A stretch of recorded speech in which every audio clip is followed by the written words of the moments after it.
Well, Craig and John is president, outgoing president, I must say, after a very successful year of Howick Rotary. How do you feel about the involvement of Rotary in this voluntary program? Oh, we're happy to be involved. It's one of the things we can do for the community. We've actually had good support from our young group, and they can scale the heights much easier than we can. So that's good to have them involved as well. Yes, we're certainly going to be very sure-footed here. Craig, you're a new member of the Friends, and your very valuable contributions, having one of our latest planting units in your properties. It's like 3,000 or something. Okay. Yeah. Just by yourself? Yeah, I looked after them. I didn't do all the work. Oh, right. So I had a lot of help, yeah. Right. So you're mothering them along? Yeah, mothered them, yeah. Yes, there's a lot of people who pick out seeds and plants, and then we move them on to places like yours, Craig, and others. Jim looks after his own, obviously. It's been very good to see this expansion beyond where we are. John, with your community involvement, this is only one of many things that you do. Would you like to just give us a little hint of some of the other involvements you have? Our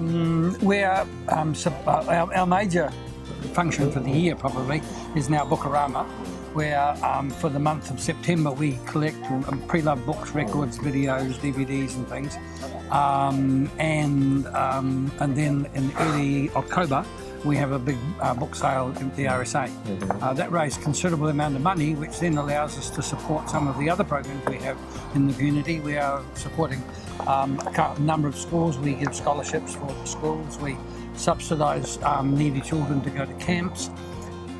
You personally are very involved beyond that, so I mean it's a tribute to you that you can spend the time that Rotary takes up and put it into some of your other interests. Yeah, well, I'm still working part-time, and I'm heavily involved with hospice. I've recently, for better or worse, taken on a job of helping set building at the Harlequin Theatre. We came here in 1950 and were lucky enough to live right next door to the reserve. We were here when Archie Somerville owned the land. Since then we've taken on the reserve and we're very happy with the result. We plant 4,000 or 5,000 trees a year now. In the early days it was only 200 or 300, but now it's 4,000 or 5,000. We've had a great planting today, couldn't be more successful, and a lot of the Chinese community have come in and helped, as well as Somerville Rotary and Howick Rotary. So we're very happy with the planting the way it's gone on, and the tractor here has done sterling service in getting the trees down to the site and bringing the debris back. Well, do I understand from what you're saying that all the trees in here are actually eco-sourced from the valley? Oh, absolutely. Yes, that's the way that we want to do it. And of course we've been strongly supported with the Forest and Bird, who's part of the Friends of Mangeroa, as is Howick Rotary and Somerville Rotary. So we've got a good team of experts to help us in that direction. Jim, what do you see as the future of this reserve?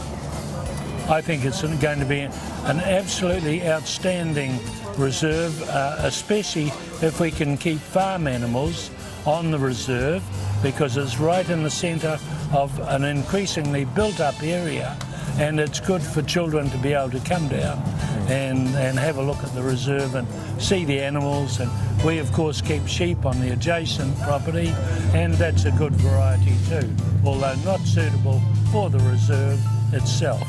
Sally, you've had a very long involvement here with the Friends of Mangemangeroa. Would you like to tell us a little bit, perhaps stemming from the time of your fellowship and what you've seen since then? I was very fortunate about 10 years ago to have a fellowship from the Royal Society.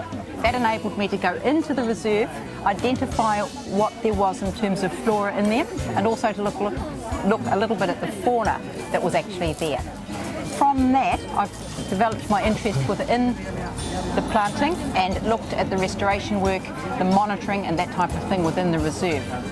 The biggest thing for me really has been the enjoyment that the people going through the reserve are getting through those walks, and also by taking the school students down to help with the revegetation of it. Well, Cara, it's been great to have you here today and help us organise this. Would you just like to tell us a little bit about your involvement as a volunteer in the... So my role is volunteer and biodiversity coordinator, and I've sort of helped Friends of Mangemangeroa and the other groups that are here today sort of get prepared for the planting, I guess. I've sort of organised a lot of the site preparation and things like that, and yeah, the reason I'm here today is I think it's really great that our community's getting involved, and it brings a lot of the communities together and things like this, and it also helps the environment, of course.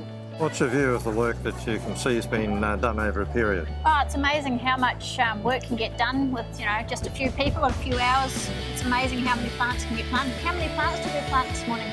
That's a good question, man. I think probably somewhere around about 2,000, about another 1,200 or 1,500 there, perhaps more to put in here. Yeah, it's great. So it was a pretty hard planting today, didn't you think, down was, there? yeah, quite steep and lots of kikuya was sprayed, but yeah, lots of piles of it to work through.